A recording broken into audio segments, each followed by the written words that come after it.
That was the moment everything changed. Not with an explosion, not with a scream, not with some cinematic crash that announces destiny like a trumpet. It vanished quietly, as if the world decided it had done enough explaining.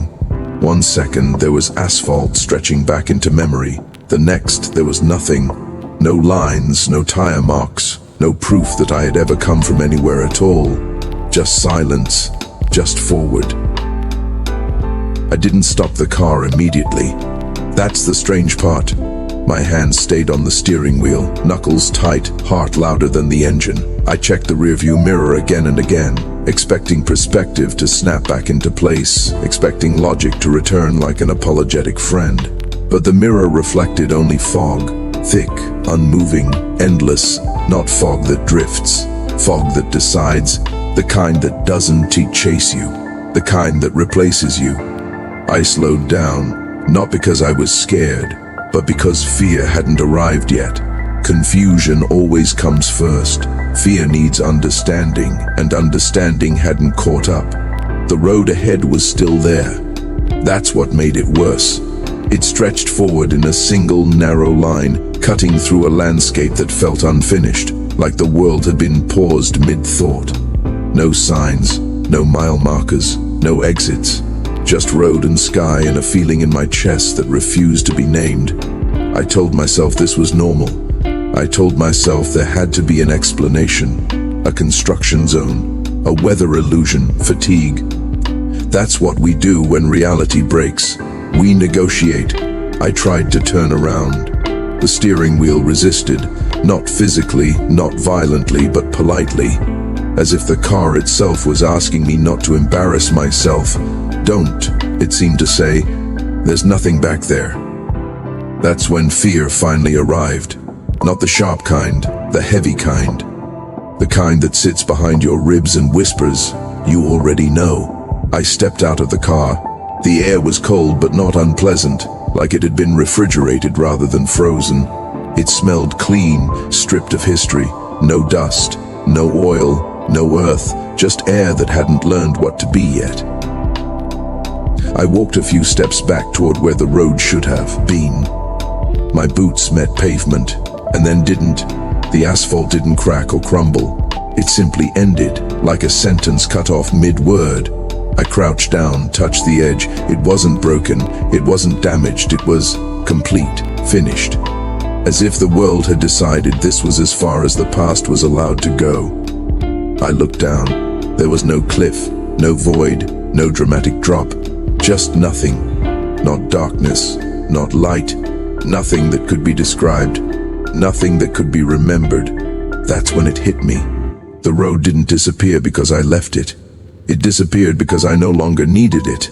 And that realization was more terrifying than any monster, any storm, any disaster I could imagine. Because monsters chase you. Storms threaten you. Disasters destroy you. But this erased the idea of retreat. I thought about every decision that had led me here. Every turn I didn't take. Every warning I ignored. Every time I told myself I'll turn back later. Later had been quietly removed from the schedule. The sky above me didn't move. No clouds drifting, no sun shifting its weight. It held the color of early morning just before the world wakes up, suspended in a permanent inhale. Time felt optional. I checked my phone. No signal, no service, no clock. Even the battery indicator was gone, as if numbers themselves had decided they were no longer relevant. I laughed then, short, sharp, involuntary. Because laughter is what the mind does when it can't file what it's seeing under any known category. I got back into the car, not because I knew what to do, but because staying still felt like surrender. The engine started without hesitation. The dashboard lights glowed, steady and calm, like they had never doubted this journey for a second. I pressed the accelerator. The road carried me forward. As I drove, memories began to surface, not in order, not neatly, but in fragments, faces I hadn't thought about in years, conversations that ended without closure, promises I made casually, never intending to keep. They didn't feel like flashbacks. They felt like inventory, as if the road was asking, "What are you carrying?" The landscape began to change. not dramatically, subtly. A hill where there hadn't been one before. A curve that hadn't existed a moment ago. Shadows that stretched just a little too long. The world wasn't transforming, it was responding. That's when I noticed something carved into the pavement ahead. At first I thought it was a crack, then a marking, then words. They weren't painted, they weren't scratched, they were embedded, like the road had grown them. Keep going. No punctuation, no explanation. Just a statement or a command. I should have stopped. I should have questioned it, analyzed it, argued with it. Instead, my foot pressed down harder, because some part of me, some quiet, buried part, had been waiting my entire life to be told that there was no going back. The car picked up speed, but the engine never strained. The road remained smooth, forgiving, almost encouraging. The fear didn't vanish, but it changed shape. It became focus, clarity, the kind that strips excuses bare. I realized then that this wasn't a road in the traditional sense. It wasn't taking me somewhere. It was taking things away. Each mile forward felt lighter. Each second ahead felt cleaner. Regret loosened its grip. Doubt softened its voice. Not because I was healing, but because there was no room left for them. I don't know how long I drove. Time had stopped asking for attention, but eventually I noticed something ahead. Not a city, not a sign. A break. The road didn't end. It opened. The horizon widened, pulling apart like a curtain, revealing something vast and undefined beyond it. I slowed down. For the first time since the road vanished behind me, I hesitated, because now I understood the truth. The road hadn't disappeared to trap me. It disappeared to free me. Whatever waited ahead didn't care who I had been. It didn't care about my past, my plans, my explanations. It only cared about one thing. Was I willing to continue without proof, without guarantees, without a map, without the comfort of knowing I could undo the choice? I took a breath, not because I was afraid, but because I was finally awake. And as I crossed that threshold, as the road carried me into whatever came next, one thought echoed louder than the engine, louder than my heartbeat, louder than the silence itself. Some journeys don't begin when you step forward. They begin when the way back disappears. The road disappeared behind me, and what opened ahead was not a destination, but a reckoning. The moment I crossed that widening horizon, the world did something I didn't expect. It listened, not in the way ears listen, in the way mirrors listen. The air grew denser, like it had weight, like every thought I carried suddenly mattered enough to be felt. The engine softened its hum, sinking with my breathing, rising and falling as if the car itself had decided we were no longer separate entities. I wasn't driving anymore. I was being carried. The light changed first, not brighter, not darker, honest. That's the only word that fits. Colors lost their exaggeration. Red stopped screaming. Blues stopped pretending to be calm. Everything settled into its truest form, stripped of decoration, stripped of performance. This place didn't reward drama. It demanded truth. The road widened into multiple lanes, but none were marked. No arrows, no dividers, no rules. Just possibilities stretching side by side like parallel lives I could feel but not touch. Every lane felt different. One hummed with familiarity. One pulsed with ambition. One weighed heavy with unfinished business. One felt terrifyingly empty. I stayed in the center, because indecision, I'd learned, is still a decision, just one that pretends it isn't. That's when the voices started. Not voices like sound, voices like memory pressure. Regret didn't speak in words, fear didn't shout. They arrived as sensations, a tightening in my chest when I passed the lane of comfort, a spike of heat behind my eyes near the lane of ambition, a dull ache in my hands near the lane I didn't want to name.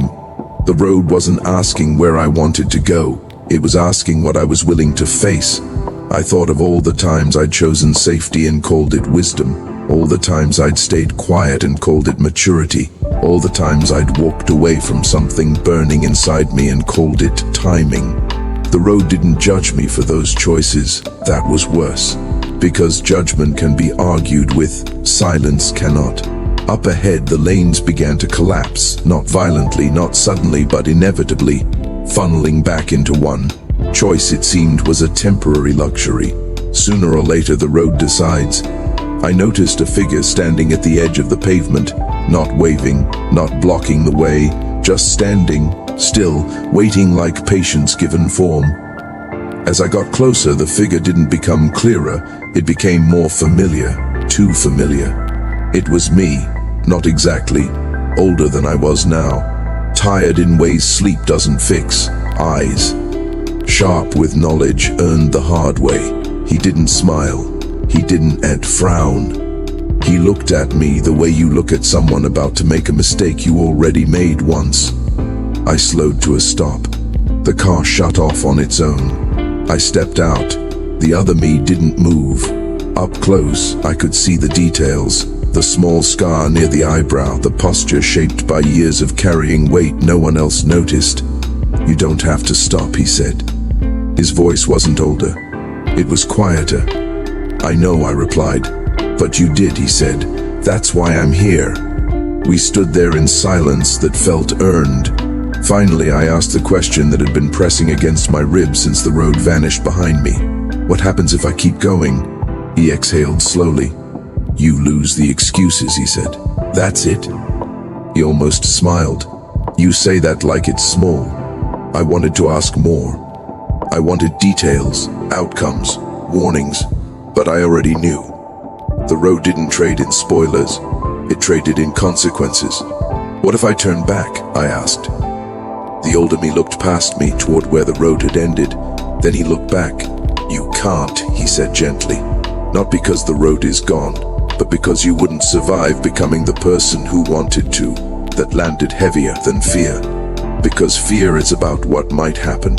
This was about who I'd become." He stepped aside, not as permission, as acceptance. The road ahead straightened, narrowing again, losing all extra lanes until there was only one possible way forward. No choice left, only commitment. I got back into the car. The engine started. I didn't look back, not because I was brave, but because looking back no longer meant anything. The road began to descend, slowly, gradually, like a long, deliberate dive into something deep. The air grew warmer.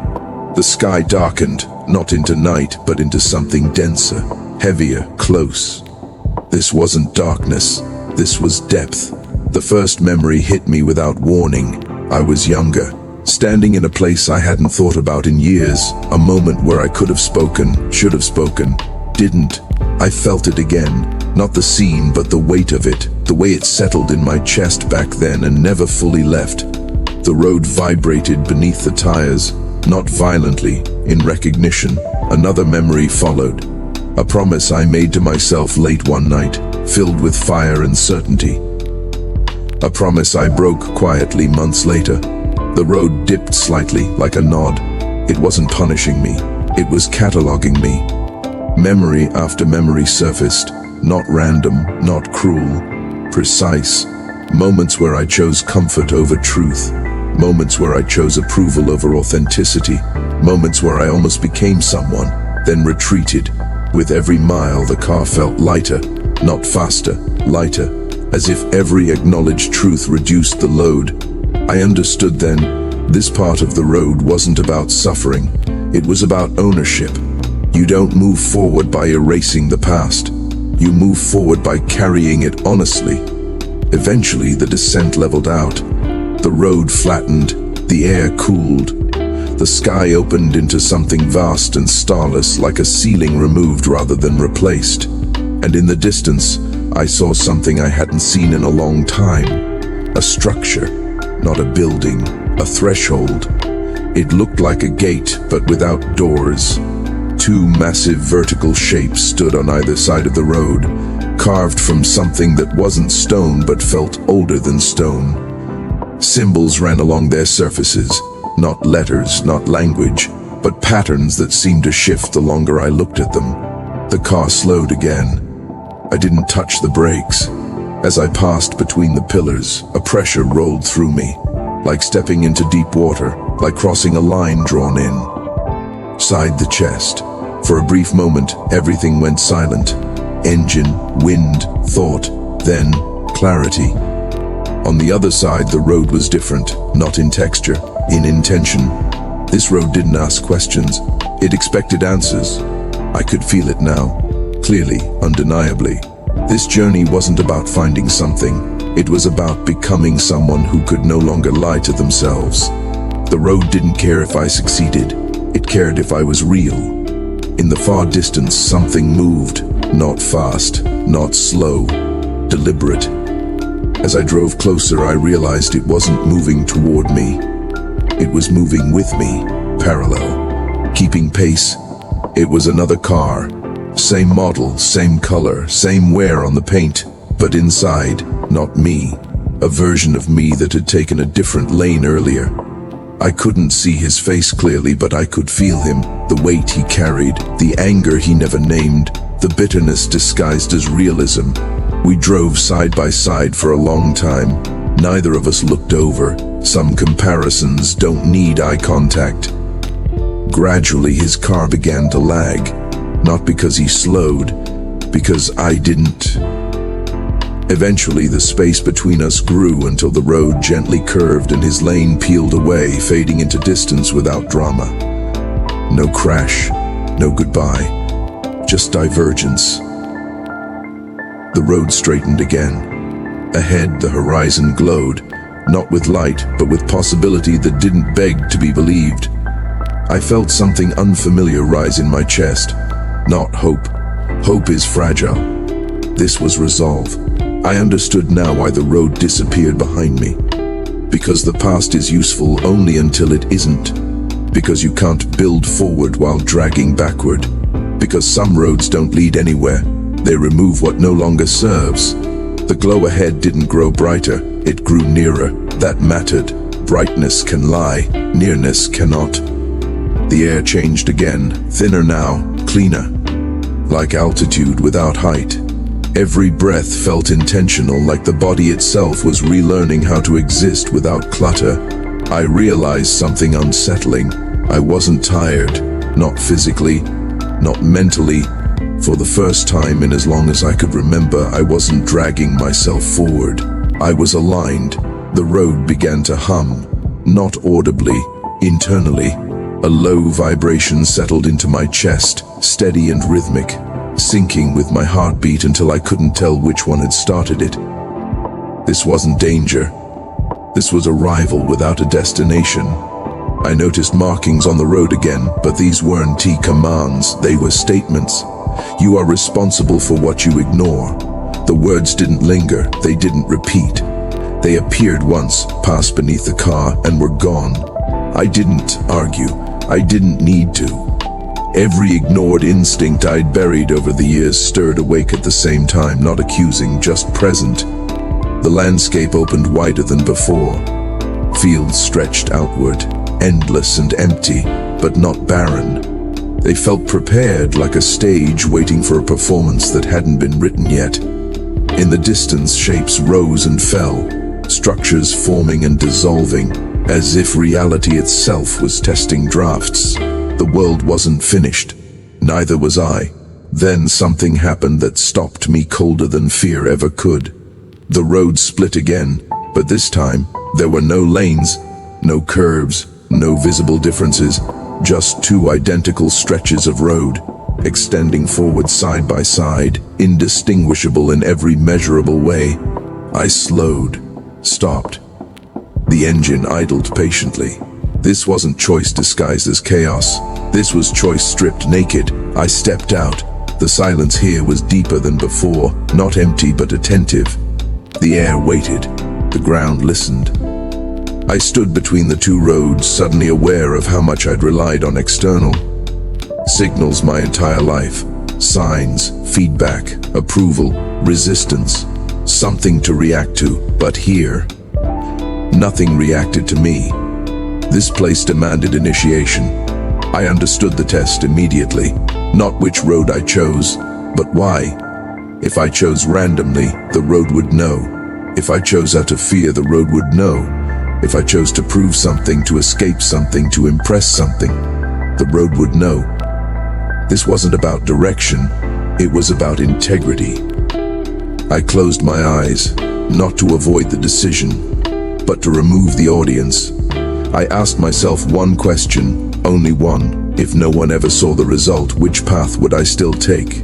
The answer arrived without words, without emotion, without hesitation. I opened my eyes and stepped back into the car. I turned the wheel. The moment the tires aligned with the chosen road, the other one didn't fade. It collapsed, not backward, not into nothing. It folded inward, like a thought released, like a possibility acknowledged and let go. No regret followed, only relief. The road I'd chosen didn't celebrate. It didn't reward me with beauty or speed or reassurance. It simply continued, and that was enough. Miles passed, or something like miles. Then, without warning, the road began to rise. Not sharply, gradually. A climb so subtle it could be mistaken for flat ground if you weren't paying attention. But I was paying attention now. Every inch forward required presence, not effort. Presence. The higher I climbed, the quieter my mind became. Not empty, ordered. Thoughts lined up instead of colliding. Memories took their place instead of demanding attention. I wasn't suppressing anything. I wasn't processing anything. I was integrated. At the crest of the rise, the world opened again. But this time, there was an edge, not the edge of the road, the edge of the world. The road led straight toward it, unwavering, unapologetic. Beyond the edge was not darkness, not light, not void. Movement, pure, constant movement, like an ocean without water, like time without direction. The road didn't stop there. It extended into it. My hands tightened on the wheel. This was different. Every step before this had felt inevitable in hindsight. This did not. This felt like the first true leap. I remembered something the older version of me had said back there by the narrowing lanes. You lose the excuses. Standing here, if standing was the right word, I finally understood what that meant. Excuses aren't just lies we tell others. They're the walls we build so we don't have to meet ourselves at full scale. Past this edge, no walls would hold. The car rolled to a stop on its own. The engine shut off. Silence settled. Not heavy, not threatening, respectful, as if the world itself was giving me room. I stepped out for the last time. The ground beneath my feet was solid right up to the edge. The movement beyond it didn't pull at me. It didn't call. It waited. I laughed quietly, not from humor, but recognition. Of course, this was the moment, not a battle, not a triumph, a decision no one could make for me. I thought of every version of myself that hadn't made it this far. The one who quit early, the one who stayed comfortable, the one who chose applause over alignment. They weren't failures. They were attempts, necessary ones, but incomplete. I stepped back into the car. The dashboard lit up one final time. No warnings, no instructions, just a single line glowing softly across the display. Now you drive. The engine didn't start. It didn't need to. The road ahead wasn't made for engines. It was made for commitment. I pressed the accelerator anyway, and the moment the front tires crossed the edge, the road didn't disappear behind me. The car did. I was still moving, still forward, but there was no vehicle now, no barrier, no buffer between intention and motion. I wasn't being carried anymore. I was becoming movement itself. Thought dissolved, not erased, transcended. I wasn't asking where this led. That question belonged to a version of me who needed guarantees. This version needed only coherence. At first, there was nothing to orient against. No up, no down, no horizon to lean on. Then, subtly, respectfully, structure returned, not imposed, invited. I felt the idea of ground before I felt ground itself. A firmness forming beneath intention, like the universe deciding to meet me halfway. With that firmness came weight, not heaviness but presence. I could feel myself again, not as a body but as a center. I was somewhere, not a place. a state. Light assembled slowly, as if careful not to overwhelm. It didn't shine, it revealed. Shapes emerged, not objects, but meanings wearing form. Lines that suggested pathways, openings that suggested choice without demanding it. This world wasn't built, it was agreed upon. Ahead, something waited, not looming, not hidden, waiting the way truth waits, patient, inevitable, uninterested in persuasion. As I approached, the sense of scale returned. I could feel my size again, my limits again. That mattered. Infinity without contrast is meaningless. This place understood balance. The thing ahead was a structure only in the loosest sense, a convergence of angles and planes that refused to settle into one interpretation. From one moment to the next, it felt like a doorway, a mirror, a summit, a descent. It was none of those. It was a threshold of self. I stopped, not because something blocked me, but because stopping finally felt like an option again. And in that stillness, something extraordinary happened. The noise I didn't realize I'd been Rying disappeared. Not thoughts, not memories, expectation, the constant low-level demand that the next moment justify itself, gone. That's when I heard it. Not a voice, a recognition. This is where you answer for yourself. No accusation, no authority, just fact. The structure responded to my presence, unfolding, not outward, but inward. Layers of experience peeled back, revealing moments not as scenes, but as truths. I saw myself at intersections I hadn't realized were pivotal. Not the obvious ones, the quiet ones. The moment I stayed silent instead of asking. The moment I laughed instead of objecting. The moment I delayed instead of committing. Each one glowed briefly, neutrally, then settled into place like a piece of a larger pattern. I wasn't being judged. I was being understood. Something within me resisted. A reflex, the old instinct to explain, to contextualize, to defend. But here, explanation dissolved on contact. Context didn't survive. Defense had nowhere to stand. Only ownership remained. So I let go. As I did, the structure changed again. It became transparent, and beyond it I saw others, not people, paths, lives in motion, each one distinct, each one whole, each one moving according to its own internal logic. None intersected, none competed, none envied. Comparison simply didn't exist here. It was irrelevant. I felt something then that I had chased my entire life without knowing its name. Not happiness, not peace. Permission. Permission to be exactly as aligned as I was. Nothing more, nothing less. The structure dissolved completely, leaving open space where it had been. But something remained. A presence, not external, internal, but expanded. A version of me not defined by time, by fear, by accumulation. Not better, clearer. You've been here before, I realized. Not as a memory, as a truth. His wasn't new. It was remembered. Movement resumed, but now it felt collaborative. I wasn't being carried. I wasn't pushing. I was participating. With each forward pulse, layers of identity fell away. Not lost, not destroyed, simply no longer required. Titles vanished, roles softened, stories loosened their grip. What remained was intent. The world around me grew richer, more detailed but less distracting. Complexity without chaos, depth without overwhelm. I noticed something remarkable. There was no urgency, no clock ticking, no sense of falling behind. Time existed, but it served, not ruled. Then, far ahead, or perhaps within, I sensed a convergence, not an ending, a return, but not backward, a return through. I understood then that the road, every version of it, had never been about destination.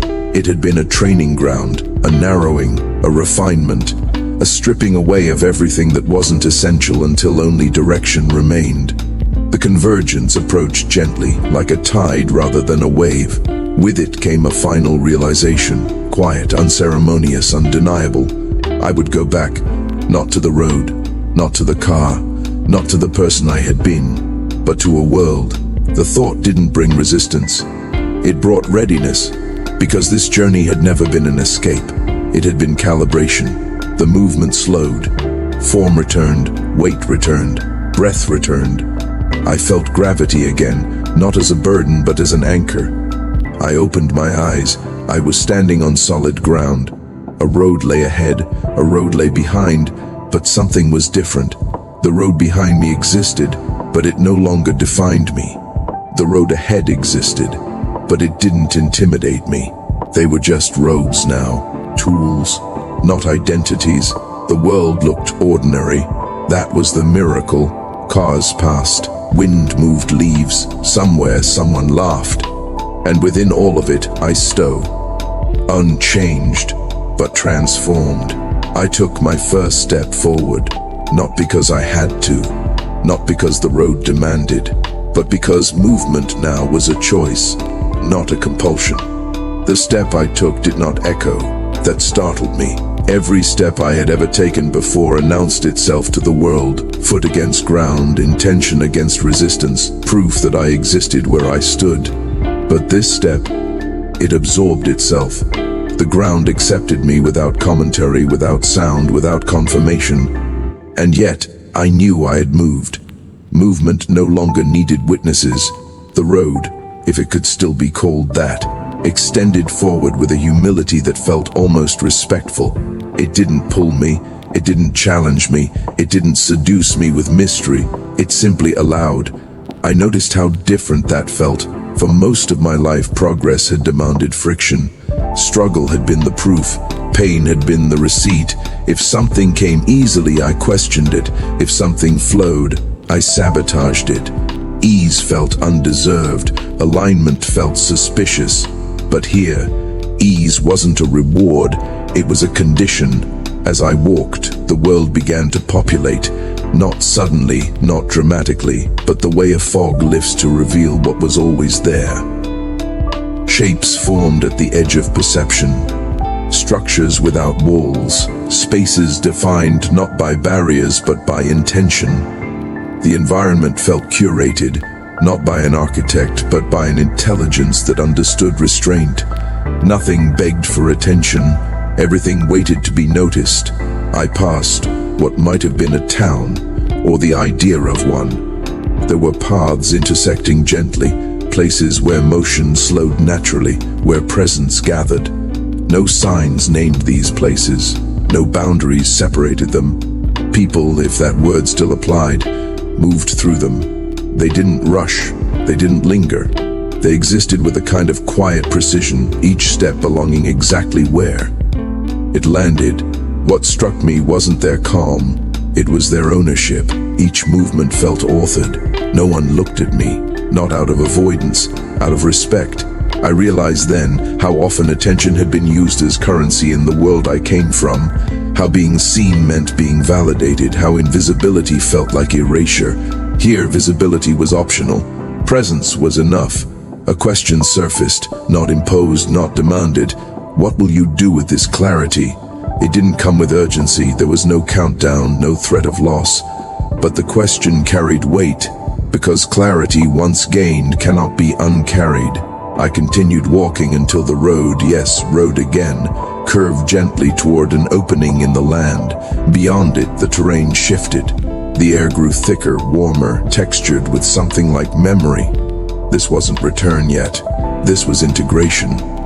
The opening led into a vast plain where moments were scattered like stones, not arranged, not chaotic, simply placed.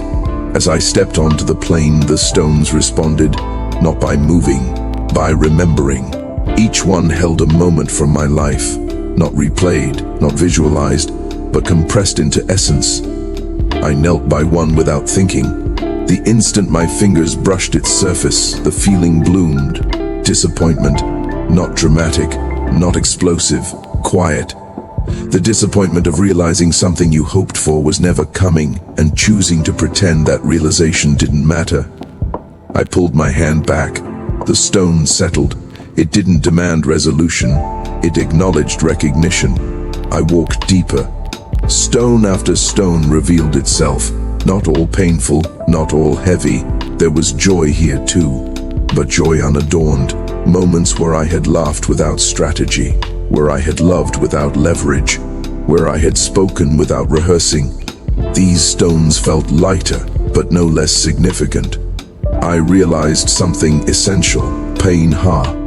D always shouted for attention. Truth had whispered. This place amplified the whispers. At the center of the plain stood something unmistakable. A seat, not a throne, not an altar. A simple structure, shaped perfectly to hold a human form, my form, without ornament or authority. I approached slowly. I already knew what it was for. When I sat, the world did not change. I did. The weight of my body settled. My breath deepened. My posture adjusted instinctively. Not rigid, not relaxed, but ready. From this position, I could see the entire plain.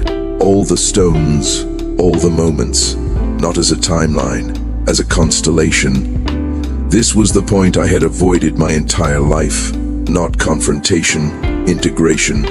To hold all of myself without ranking, without justification, without rejection. No version of me was exiled here. None elevated, all included. Something loosened in my chest. Not release, not relief. Permission again, but deeper. Permission to stop editing myself. The seat responded, not by restraining me, but by dissolving beneath me until I was no longer sitting on anything. I was suspended, held, and then the plane faded, not disappeared, completed. I was moving again, but differently. This movement wasn't forward. It wasn't inward.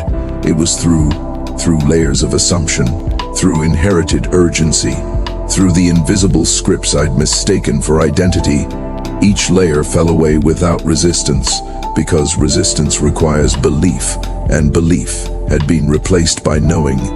I sensed the world I came from again, not as memory, but as signal, noise, density, urgency. I felt its gravity tug at me, not pulling me back, but inviting application. This clarity wasn't meant to stay untouched. It was meant to be used. A thought arrived, precise and grounded. You will re-enter complexity without losing simplicity. Not a promise, a respo. Ensibility. The movement slowed, edges returned, the sense of being one among many reassembled. I felt temperature again, texture, sound. The final transition wasn't dramatic, it was ordinary. I was standing at a crossing, an actual one this time, painted lines, traffic signals, a city humming around me, people moving with purpose, distraction, urgency, fatigue. No one noticed the stillness inside me, and that was perfect. I waited for something to rush back in. Fear, doubt, the old static. It didn't. Instead, something subtler took its place. Discernment. I stepped forward when the light changed. The sound of footsteps returned, mine and others. But this time, each step carried a quiet certainty beneath it, not confidence. Confidence performs. This was coherence. I moved through the world without urgency, without delay. When someone spoke, I listened, not to respond, not to manage perception, but to understand. When I spoke, words landed cleanly. No excess, no apology, no armor. I noticed how often people tried to pull me into old rhythms, to rush, to react, to prove. I didn't resist.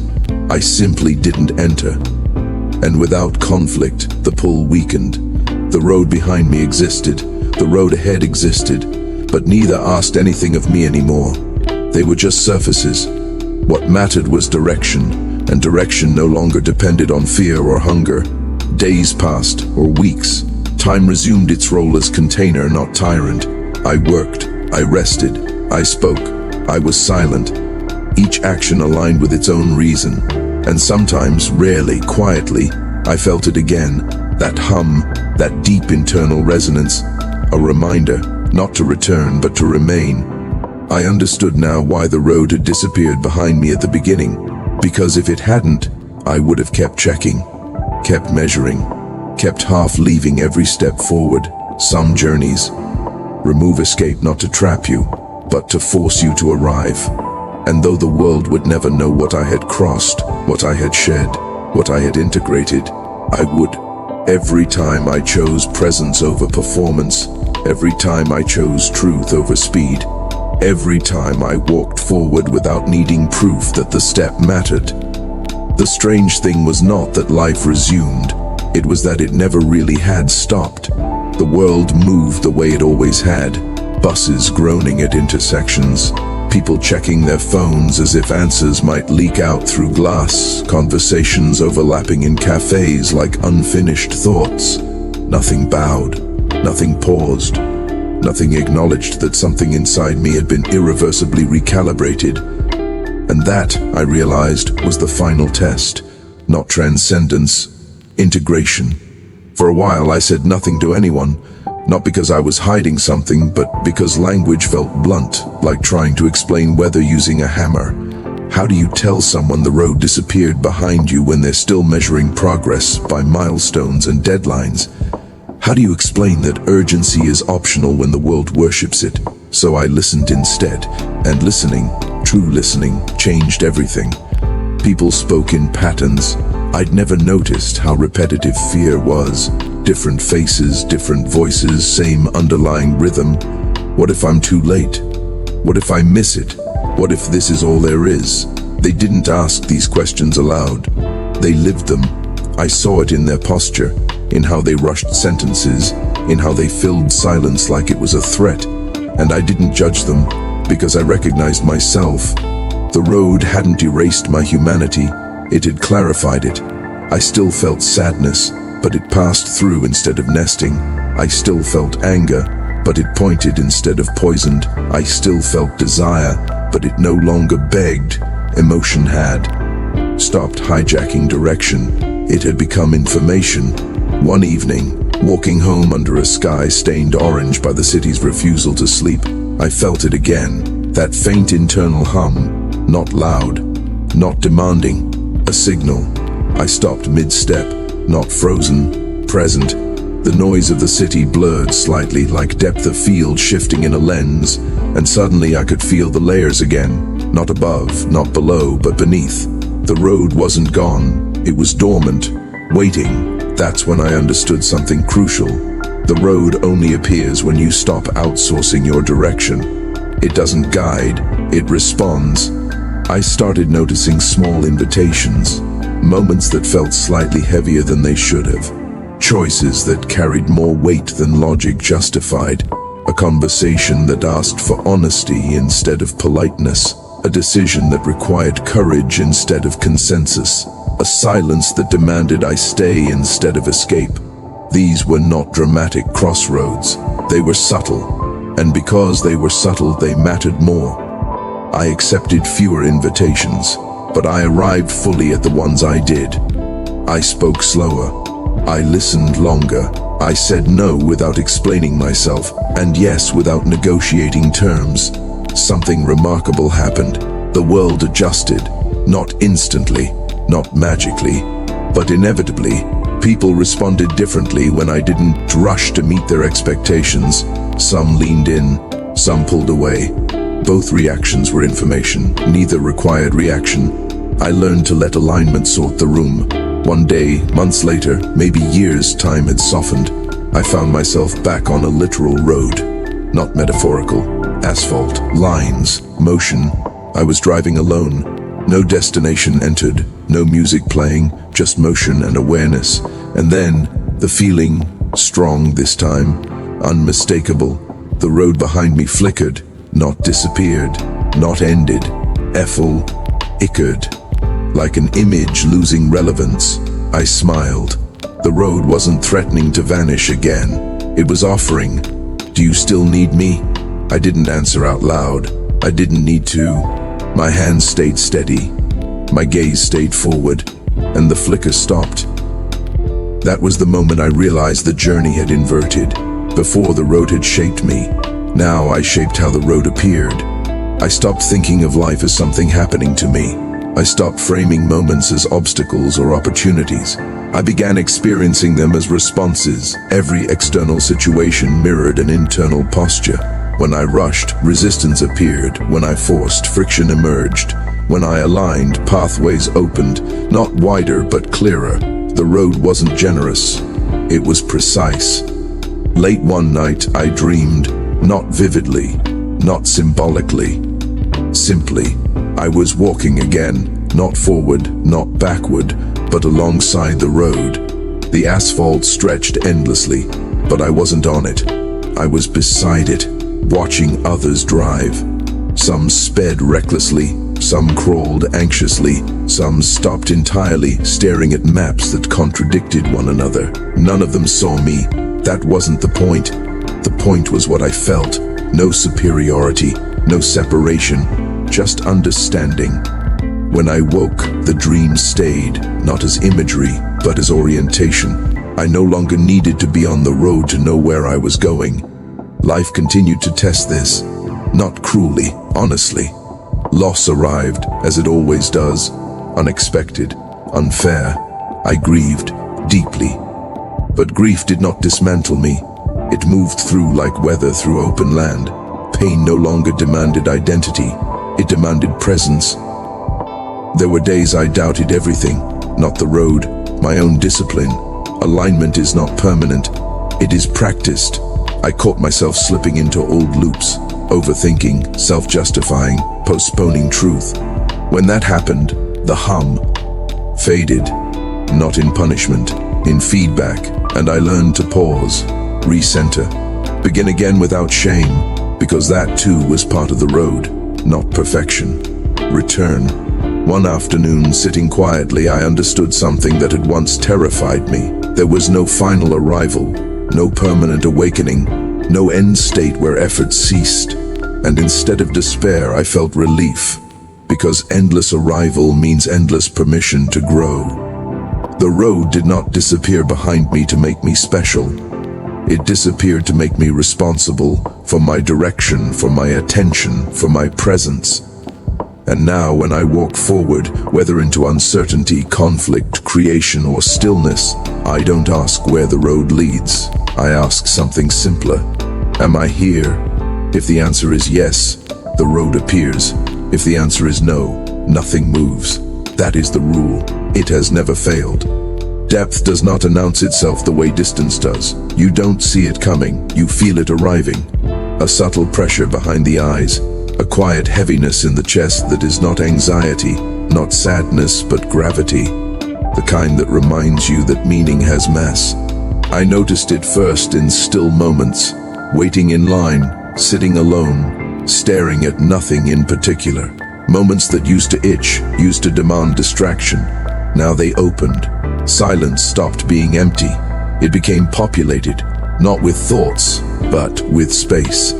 And in that space, things surfaced that had never survived noise. I began to remember things that weren't memories, not events, not scenes, truths. Truths that had always been there but had no language, no urgency, no permission to rise. Like this one, I had spent most of my life preparing to live instead of living, not out of fear, out of habit. Preparation is socially rewarded. Planning, optimizing, strategizing, waiting for the right time. Living is not. Living is inefficient. Living interrupts plans. Living does not guarantee applause. The road had stripped that illusion from me quietly, one layer at a time, until only action without rehearsal remained. I began doing things without pre-justifying them, calling people without an agenda, leaving places without announcing why, creating without imagining reception. At first this felt reckless, then it felt honest, then it felt inevitable. The world responded differently when I stopped explaining myself in advance. Some people leaned away. They were uncomfortable without my predictability. Others leaned in. They recognized the signal even if they couldn't name it. Clarity is contagious to those who are ready, threatening to those who are not. I learned something critical during this phase. Alignment is lonely before it is liberating. Because when you stop orbiting other people's expectations, there is a brief moment of free fall. No applause, no resistance, just space. Most people retreat here. They mistake the absence of noise for emptiness. They rush back to familiar chaos because chaos feels like connection. I stayed, not bravely, deliberately. In that staying, something ancient surfaced, a sense of witness, not judgment. Witness. I could watch my thoughts arise without climbing inside them. Watch emotions flare without mistaking them for commands. Watch desire pulse without handing it the wheel. I wasn't suppressing anything. I wasn't transcending anything. I was hosting. One night, lying awake, I realized the most radical thing the road had taught me. Nothing inside me needed to be fixed, only understood, only integrated, only listened to without panic. The world outside grew louder as the world inside grew quieter. News cycles screamed, people polarized, urgency inflated everything, and I moved through it without armor, not because I as immune, but because I was grounded. Grounded things are hard to uproot. The road returned in dreams sometimes, not as a path, as a presence. I would feel it when I stood at moral edges, moments where silence was easier than truth, where convenience tempted compromise. In those moments the hum returned, not loud, firm, like a hand on the spine. This matters. That was all it ever said. I stopped asking big questions. What is my purpose? Where is this going? What should I become? Those questions belong to a mind searching for permission. Instead, I asked smaller ones. What is true right now? What is required here? What is mine to carry and what is not? Small questions have sharp answers. Time passed, not in chapters, in textures. Some seasons were heavy, some light, some quiet, some demanding. None wasted. And then, without warning, the road did something unexpected. It brought me face to face with someone who had not changed. A mirror from the past. Same urgency, same frustration, same hunger for arrival. They spoke about goals, timelines, sacrifices. They asked me what I was working toward. I paused, not for effect, for accuracy. And I said the only true thing. I'm working from something now. They didn't understand. They nodded politely. The conversation drifted. But I felt the difference clearly. Once, that would have shaken me. Now, it clarified me. Later that night, walking alone, the realization landed fully. The road does not take you away from people. It takes you out of alignment with illusions. Who remains after that is not random. It is precise. I stopped chasing resonance. I allowed it. Stopped trying to be understood. I became understandable. Stopped trying to matter. I mattered where I stood. And slowly, gently, without ceremony, something extraordinary happened. Life stopped feeling like a test. Not because it got easier, but because I stopped treating it like a verdict. Failure became information. Success became responsibility. Neutral moments became fertile. The road had not made me fearless. It had made fear honest. Fear no longer lied about what it wanted. It no longer disguised itself as logic. I could thank it, then decide anyway. One final truth settled in me deeper than all the others. You don't walk the road to become someone new. You walk it to stop abandoning who you already are. And now, even as you read this, even as the words slow and the silence between them stretches, the road is present, not behind you, not ahead of you, beneath you, waiting, patient, unimpressed, ready the moment you stop pretending you're not already walking it. Say continue again whenever you feel the hum. The road does not rush, neither should you. The hum didn't grow louder after that. It deepened. There's a difference most people never notice. Loudness demands attention. Depth holds it. Loudness is a flare. Depth is gravity. And once gravity takes over, movement changes, not because you're forced, but because resisting becomes pointless. I began to feel that gravity everywhere, in conversations that drifted toe. Odd dishonesty. My body leaned away before my mind formed an opinion. In moments where I was tempted to impress, my chest tightened, not with fear but with misalignment. In silence, my breath slowed on its own, as if something older than thought had taken command. I stopped asking, is this right? I started noticing, is this heavy or light? Truth has weight, but it doesn't drag. Falsehood is light at first, then unbearable. Something subtle changed in how I moved through days. I no longer stacked them. Before, days were bricks, each one added to a structure I hoped would someday resemble meaning, productivity, progress, proof. Now days were currents, some fast, some slow, some circular, none wasted. I learned to enter them instead of using them. There were moments, quiet, dangerous moments, when the old hunger tried to return. The hunger to be certain. Certainty is seductive. It promises safety. It offers identity. It draws lines and calls them truth. But certainty is brittle. It shatters the moment reality refuses to cooperate. The road had taught me something more durable.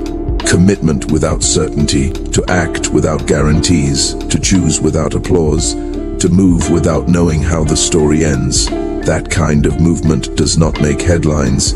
It builds foundations. One afternoon, standing still while the world rushed past me, a realization arrived fully formed without drama. Most people don't fear death. They fear irrelevance. They fear living entire lives as footnotes to expectations they never agreed to. The road didn't erase that fear. It exposed it, and exposure weakened it. I noticed how often people tried to borrow my calm. They didn't ask directly. They lingered longer than necessary. They repeated questions they already knew the answers to. They slowed their speech, hoping I'd fill the space with reassurance. I didn't, not out of cruelty, out of respect. Everyone must find their own road. Anything else is theft. There were nights when I felt the weight of that truth. Loneliness visited, not as pain but as clarity. Not everyone can walk beside you once you stop pretending to be lost. That realization hurt once, then it freed me. The road, I learned, is not linear. It loops, it revisits, it tests the same truth at different altitudes. I faced familiar situations again, conflict, temptation, doubt, but they arrived altered, stripped of their former power. Not because I had mastered them, because I had outgrown the version of myself they were designed to challenge. One test returned quietly. Recognition, an opportunity to be seen, praised, elevated. The old reflex stirred, just slightly. The desire to accept, to anchor identity in visibility. The hum responded instantly, not louder, colder. Still, is this alignment or appetite? The distinction mattered. I declined without drama. No explanation, no announcement. The relief surprised me more than the offer ever had. I understood something essential then. Not everything you are offered is meant to be carried. Some things are presented only to see if you'll drop what already matters. The world continued to fracture around its favorite illusions: speed without direction, noise without meaning, conviction without humility. I moved through it without becoming it, not detached, rooted. One morning the road returned vividly, not in metaphor but in sensation. I was walking alone early when the city was still undecided about itself. The street stretched ahead, empty and ordinary, and then, the same feeling from the beginning, the quiet sense that behind me, something had softened, not vanished, released. I stopped, turned around. The street was still there, but my relationship to it wasn't. The past, D lost its grip. Not erased, integrated. I laughed then, softly, not because it was funny, because it was complete. I realized the road never truly disappears. What disappears is the need to reference it. Backward motion becomes irrelevant when forward movement is coherent. And now, here is the final truth the road allowed me to hold. Not as philosophy, not as comfort, but as lived fact. You do not walk the road once. You walk it every time you choose presence over performance. Every time you choose truth over convenience. Every time you choose depth over speed. Most people wait for permission to begin. The road begins when you stop waiting. So if you feel it now, that quiet pressure behind the eyes, that subtle weight in the chest, that sense that something in you is leaning forward, that's not restlessness, that's recognition. The road is not asking you to leave your life, it's asking you to stop leaving yourself inside it.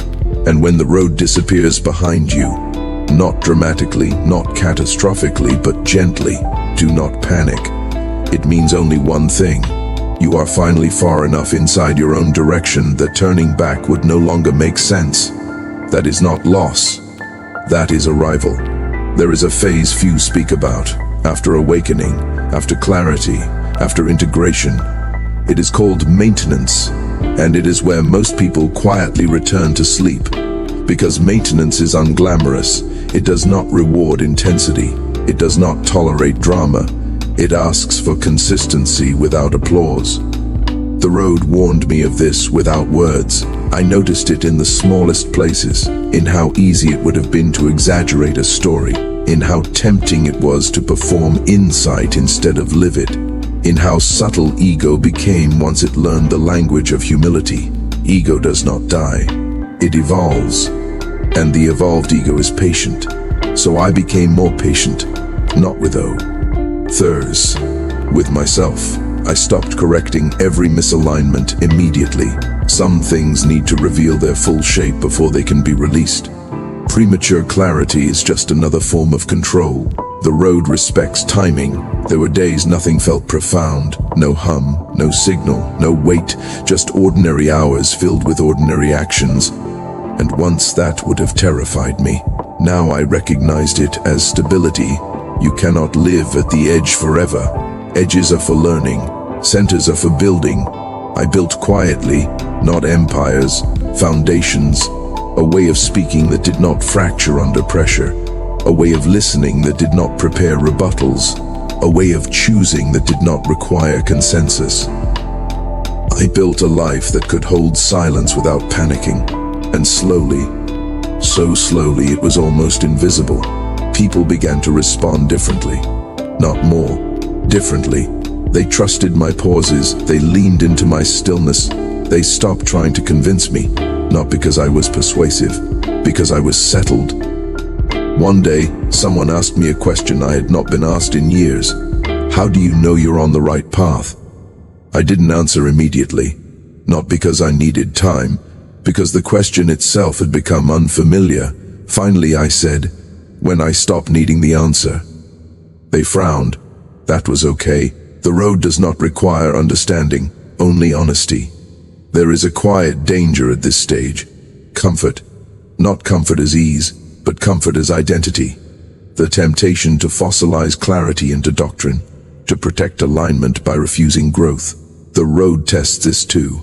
It tested me through disruption, a sudden change, an unexpected loss, a fracture in something I thought was stable. The old reflex stirred. Why is this happening? The road responded instantly, firmly. Why is the wrong question? Not cruelly, precisely. The better question arrived on its own. What is this asking me to release? And release came, not as loss, but as space. Space for a deeper layer of truth to surface. I learned then that the road does not reward loyalty to versions of yourself. It rewards loyalty to alignment itself, even when alignment costs familiarity, even when it costs reputation, even when it costs comfort. Especially then, there was a moment, brief but decisive, when I realized I could now betray myself consciously. That is the final responsibility. Before, betrayal came from ignorance, from confusion, from fear. Now betrayal would be a choice, and that knowledge changed everything. I became gentler but less flexible, kinder but less accommodating, open but not porous. This balance is misunderstood. People think boundaries harden you. In truth, boundaries protect softness. The road no longer corrected me loudly. It whispered, and because it whispered, I had to listen more carefully. Miss it once, and life felt heavier. Catch it early and everything flowed. This is how mastery begins. Not with domination, with sensitivity. Years may have passed by now, or weeks, It doesn't matter. What matters is this. The road never needed to disappear again, because I no longer chased it. I walked with it. And if you're wondering whether this story ends, it doesn't, because the road is not a narrative. It is a relationship, one that deepens the longer you stop trying to use it to escape your life.